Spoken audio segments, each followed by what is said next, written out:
Ketua Komisi 1 DPRD Lampung, Yozi Rizal, menggelar pembinaan ideologi Pancasila dan wawasan kebangsaan kepada masyarakat di Desa Rejomulyo, Kecamatan Abung Timur, Kabupaten Lampung Utara.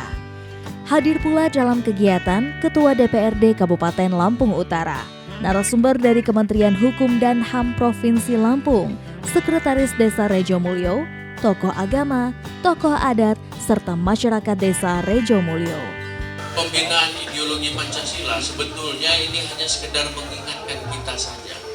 Karena pada dasarnya ideologi, pandangan hidup, tata cara kita berperilaku di tengah masyarakat, itulah ideologi. Sebetulnya sudah cermin dari Pancasila itu. Bayangkan, ya, tidak usah jauh-jauh ketika kita berbicara Pancasila, ada 5 sila: ketuhanan yang Maha Esa, kemanusiaan yang adil dan beradab, persatuan Indonesia, kerakyatan yang dipimpin dan keadilan sosial. Siapa di antara kita? Wawancara ini Bang. Bang Yusuf. Ada? Iya sih, Mas Ketua DPRD. Kita semua. Lalu bicara kemanusiaan, bukan sesuatu yang aneh ketika misalnya ada keluarga, ada kawan, ada sahabat kita yang di dalam kesehariannya butuh uluran tangan, tanpa diminta kita akan melakukan. Karena itu kalau sudah dibudayakan hati, biasakan ada sambatan dan sebagainya. Benar nggak ya? Persatuan begitu juga. Begitu juga dengan ketika kita bicara kerakyatan yang dipimpin oleh hikmat, kita biasa bermusyawarah. Tadi ketika sholat zuhur, saya tidak melihat kebutuhan untuk menjadi imam. Gak ada yang tadi. Tapi Adinda bisa disebut siapa tadi? Pak Ustadz Hasim. Pak Ustadz Hasim. Mohon maaf Pak yang membaca doa tadi yang saya hormati tidak. Begitu disebut Pak Ustadz Hasim ke depan. Kenapa? Karena kita sadar beliau lebih mampu untuk mengimami yang lain. Benar kan? Jadi sudah biasa kita bermusyawarah secara ini. Tinggal bagaimana kita membiasakan. Keadilan sosial begitu juga. Nah, hari ini pembinaan ideologi Pancasila nanti yang akan dipaparkan oleh Rekda dan Indrawati. Ini hanya sekedar untuk mengingatkan kita kembali bahwa inilah jati diri kita. Begitu juga dengan wawasan kebangsaan, mengingatkan kita semua bahwa kita ada di dalam negara yang sama, negara kesatuan Republik Indonesia. Itulah sejatinya. Membangkitkan kembali patriotisme kita, kecintaan kita terhadap tanah air. Pembinaan ideologi Pancasila dan wawasan kebangsaan digelar guna mengingatkan kembali kepada masyarakat dan anak muda pentingnya memahami dan menerapkan Pancasila dalam hidup. Ada 5 sila yang semuanya pasti dalam kehidupan sehari-hari kita laksanakan, gitu ya. Kalau tadi sila pertama ketuhanan yang Maha Esa, contohnya apa Pak? Memberikan kebebasan memeluk agama. Ya, jadi kita di sini tidak ada yang dipaksa. Ada yang dipaksa nggak di sini? Harus Islam, harus Kristen misalkan. Tidak ada ya Pak. Jadi kita semua diberikan kebebasan dalam memeluk agama masing-masing. Kemudian dalam sila kedua, ketuhanan kemanusiaan yang ada dan beradab, saling menghormati sesuai dengan adat ketimuran kita.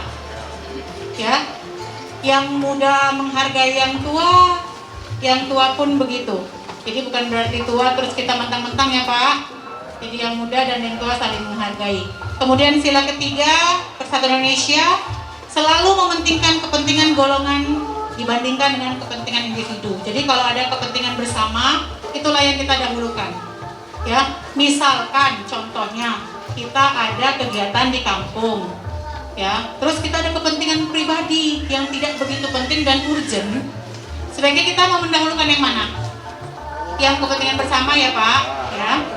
Kemudian kalau yang sila keempat, agar bermusyawarah dalam memutuskan, bermusyawarah untuk mencapai mufakat, ya. Jadi jangan mempunyai pendapat sendiri yang harus diterima oleh orang, ya. kita bermusyawarah untuk mendapatkan hasil yang terbaik untuk kita bersama.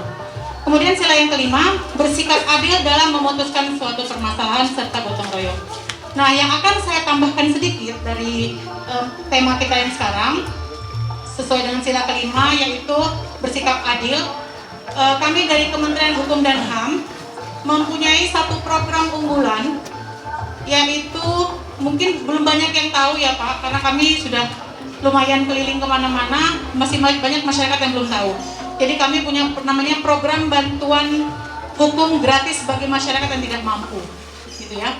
Jadi dalam program ini nanti, apabila ada keluarga, saudara, tetangga, kita amit-amit ya Pak, kita tidak mau bermasalah dengan hukum, tapi apabila, dan hukum itu tidak selalu beracara di dalam pengadilan, bisa juga di luar pengadilan, misalkan ada pertikaian atau ada perselisihan paham, nanti bisa ada mediasi ataupun negosiasi.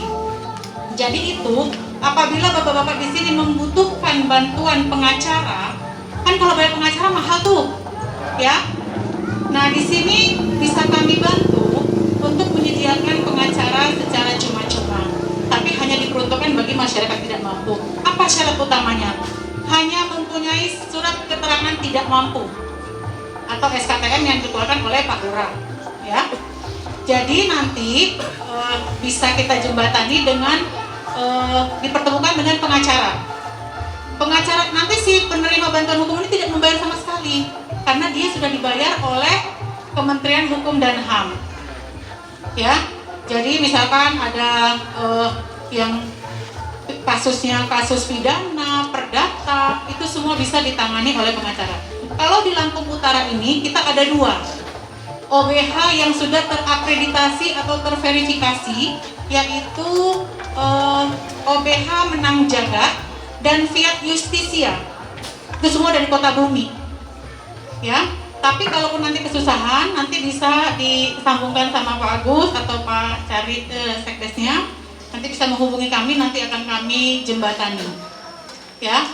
Tapi semoga Desa Rejomulyo ini aman-aman saja, amin. Masyarakatnya rukun-rukun selalu, ya, agar tidak sampai berurusan dengan hukum, ya. Mungkin itu saja yang saya sampaikan. Semoga bermanfaat. Saya akhiri, wabillahi taufiq wal hidayah. Wassalamualaikum warahmatullahi wabarakatuh.